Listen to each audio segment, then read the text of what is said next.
Hello everyone, अपन आज देखेंगे open vial policy के रिगार्डिंग। यदि इसके नोट्स है, इसकी पीडीएफ है, वो जो अपने इसकी डिस्क्रिप्शन में दे रखी है, जहाँ पे कंप्लीट वैक्सीन की पीडीएफ है, उसमें से आप ओपन वाइल पॉलिसी के नोट्स देख सकते हो। कंप्लीट वैक्सीन की पीडीएफ है टोटल, उसमें मैंने डिस्क्रिप्शन में दे रखी है।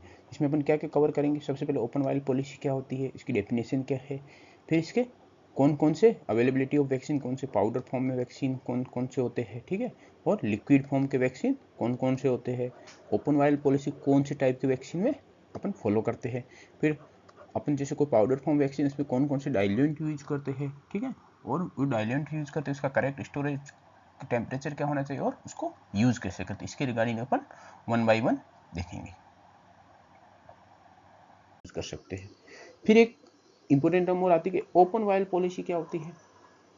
Open vial policy state that the vaccine vial once the open, ठीक है, can be reused in the subsequent session for the up to the 28 days, कि आपने एक बार वैक्सीन थी जिसमें से एक डोज आपने यूज कर ली किसी को बच्चे को वैक्सीनेशन के लिए, अब उसमें से कुछ वैक्सीन बच गया, उसको आपने क्या किया, प्रॉपर कंडीशन में स्टोर कर लिया, उसको आप 28 डेज तक यूज कर सकते हो, provide that they are maintain in the appropriate cold chain condition to reduce the wastage of the vaccine. इसका मेन ओपन वाइल में वैक्सीन का मेन एम क्या है, वेस्टेज ऑफ द वैक्सीन को अपन को बिल्कुल ही रिड्यूस करना है, क्योंकि एक वैक्सीन में मान लो अपन 5 बच्चों को वैक्सीनेशन दे सकते हैं, तो एक को दे दिया, 4 बच्चों के लिए वैक्सीन है वो उस वाइल में बच गया, तो उसमें क्या करेंगे, उसको प्रॉपर कोल्ड चेन कंडीशन में उसको स्टोर करके रखेंगे, 28 दिन तक उसका अपन यूज कर सकते हैं।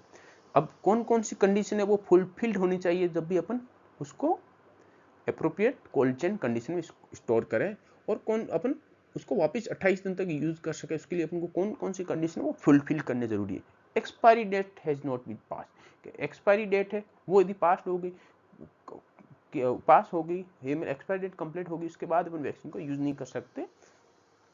Second, vaccine are stored strictly under the appropriate temperature, जो भी कोल्ड चेन का टेम्परेचर होता है 2 to 8 डिग्री सेल्सियस, उसके अंदर अपन को स्टोर करके रखनी है। Range using during the transportation storage at the cold chain point. फिर क्या है, aseptic technique has been used to withdraw the old doses, जितना भी वायल के अंदर डोजेज है वो जब भी अपन यूज कर रहे हैं तो अपन को एसेप्टिक टेक्निक का यूज करना है। कि vaccine vial monitor has not reached to the discard point, कब उसके अंदर वीवीएम होता है उसको भी अपन प्रॉपर चेक करना होता है, जब भी अपन उसका वाइल का जब भी अपन उसमें से अपन डोज निकालेंगे हर टाइम अपन को चेक करना है कि इसका वीवीएम है वो डिस्कार्ड नहीं हो गया, यदि वीवीएम है वो डिस्कार्ड पॉइंट तक पहुंच गया तो उस कंडीशन में अपन को उस वाइल का यूज नहीं करना है। तो अब कौन कौन सी वैक्सीन है, ये इंपॉर्टेंट क्वेश्चन है, इसमें से भी नीट पीजी में से एक क्वेश्चन आता है, और उसमें से भी ये ओपन वाइल पॉलिसी पे एक क्वेश्चन शॉर्ट नोट भी फिक्स है। तो अपन बात करें कौन कौन सी वैक्सीन है following the open vial policy, all liquid vaccine, जितने भी लिक्विड वैक्सीन होते हैं उसमें अपन ओपन वाइल पॉलिसी तो उसको अपन फॉलो कर सकते हैं। Vaccine date doesn't follow the open vial policy, कि जो भी वैक्सीन है रिकॉन्स्टिट्यूटेड वैक्सीन है जिसमें अपन डाइल्यूट यूज करते हैं, प्लस रोटा वायरस वैक्सीन है इसमें अपन यूज नहीं कर सकते, वेरी इंपॉर्टेंट। कौन से वैक्सीन है इसमें से reconstituted plus rota virus vaccine है जिसमें अपन यूज नहीं कर सकते। ये भी कौन कौन से वैक्सीन अपन आगे देखेंगे। अब याद करते हैं अवेलेबिलिटी, वैक्सीन जो भी अवेलेबल होते हैं किस किस फॉर्म में यूज सकते हैं, एक पाउडर फॉर्म में यूज हो सकते हैं जिसको अपन क्या यूज करते हैं, जिसमें अपन को रिकॉन्स्टिट्यूट के लिए उसमें डाइल्यूट यूज करते हैं, और कौन सा वैक्सीन हो सकता है लिक्विड फॉर्म में होते हैं जिसमें अपन सब में लिक्विड वैक्सीन है उसमें अपन सब में ओपन वाइल पॉलिसी की यूज कर सकते हैं जिसमें। फिर अपन बात करें पाउडर वैक्सीन की, के need to reconstitute by the adding the dilute, उसमें डाइल्यूट को अपन ऐड करना पड़ेगा रिकॉन्स्टिट्यूशन के लिए। Also called as the reconstituted vaccine या फ्रीज ड्राइड वैक्सीन या लाइफोलाइट वैक्सीन, भी इसको अपन तीनों नाम से जाना जा सकता है कुछ वैक्सीन को, पाउडर फॉर्म वैक्सीन को। फिर अपन बात करें vaccine and their dilute and time limit, के जिसमें अपन ने क्या बात की थी कि ओपन वाइल पॉलिसी किसके लिए अपन यूज नहीं कर सकते, पाउडर फॉर्म की पाउडर फॉर्म वैक्सीन उसके लिए यूज नहीं कर सकते। पाउडर फॉर्म में अपन उसको उसमें क्या रिकॉन्स्टिट्यूशन के लिए अपन क्या ऐड करते हैं, डाइलेंट यूज करते हैं। अब उसमें डाइलेंट यूज कर सकते हैं तो उसमें कितने टाइम तक अपन एक बार अपन उसमें डाइल्यूट डाइल्यूट अपन इसमें मिक्स कर देंगे, उसके बाद कितने टाइम तक यूज़ कर सकते हैं ये अपन को देखना है। तो इसमें से अपन पाउडर फॉर्म की बात करें तो BCG वैक्सीन हो गया। BCG वैक्सीन में अपन कौन सा डाइल्यूट यूज़ करते हैं, NS, ठीक है, वेरी इंपॉर्टेंट। अपन इसको कब तक यूज़ कर सकते हैं, अप टू 4 आवर्स तक। फिर अपन बात करें मीजल्स या MR की, MR में अपन कौन सा डाइल्यूट यूज़ करते हैं, डिस्टिल वाटर या स्टेराइड वाटर, डिस्टिल या स्टेराइड वाटर, वेरी इंपॉर्टेंट। इसको अपन कब तक यूज़ कर सकते हैं, अप टू 4 आवर तक यूज़ करते हैं। इसके बाद यदि इस टाइम तक यूज़ कर लिया, ठीक है, उसके बाद आपको डिस्कार्ड करना पड़ेगा। फिर अपन करते हैं जापानीज इंसेफेलाइटिस, जेई में अपने फॉस्फेट बफर सॉल्यूशन यूज़ कर सकते हैं। जैसा नाम है इसका मुश्किल नाम है, तो इसमें डाइल्यूट है वो भी मुश्किल है कि फॉस्फेट बफर टाइप का सॉल्यूशन यूज़ कर सकते हैं। इसको अपन ऐसे मुश्किल नाम है तो इसको अपन बहुत कम समय में अपन इसको यूज़ करना पड़ेगा, नहीं तो ये खराब हो जाएगी। तो अप टू 2 आवर्स तक यूज़ करना है। फिर अपन बात करें येलो फीवर में अपन कौन सा यूज़ करेंगे, कोल्ड फिजियोलॉजिकल सलाइन यूज़ करेंगे। और इसको अब कितने टाइम में यूज़ करना है, अप टू 30 मिनट के अंदर अपन को यूज़ करना है इसको। तो अपने पास ये हो गए।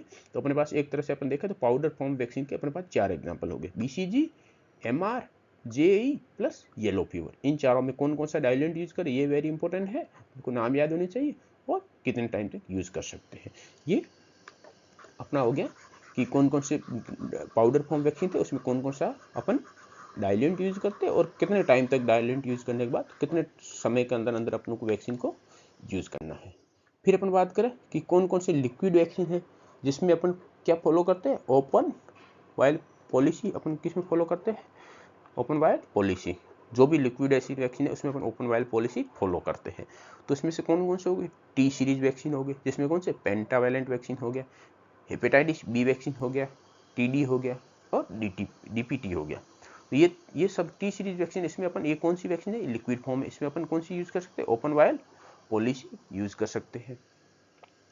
फिर अपन बात करें एक और ट्रिक है, इसमें अपन ट्रिक ऐसे आ सकते हैं, TPIO, ठीक है, कि T series vaccine plus PIO, P का मतलब OPV यूज़ कर सकते हैं अपन, जिसमें ओपन वायल पॉलिसी यूज़ कर सकते हैं, IPV में कर सकते हो और PCV में कर सकते हैं, ठीक है।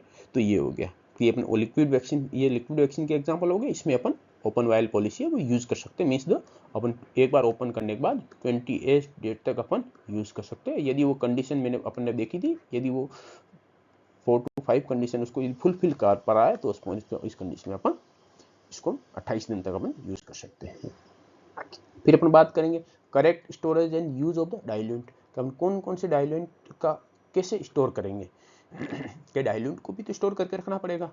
तो 24 hours prior to the session, कि अपन जब भी वैक्सीन देने का सेशन है, जब भी मान लो अपन डाइल्यूट यूज करने वाले, अपन को लगे कि कल अपना सेशन है इसी टाइम पे, तो 24 आवर पहले ही उसको the dilute must be brought at the same temperature of the vaccine, कि यदि वैक्सीन जिस टेम्परेचर पे स्टोर है उसी टेम्परेचर पर अपन को 24 घंटे यूज करने से पहले अपन को उस डाइल्यूट को उस सेम टेम्परेचर पर ला के रखना पड़ेगा, ताकि जब भी अपन इसको मिक्सर करें ताकि उस टाइम दोनों का टेम्परेचर इक्वल हो।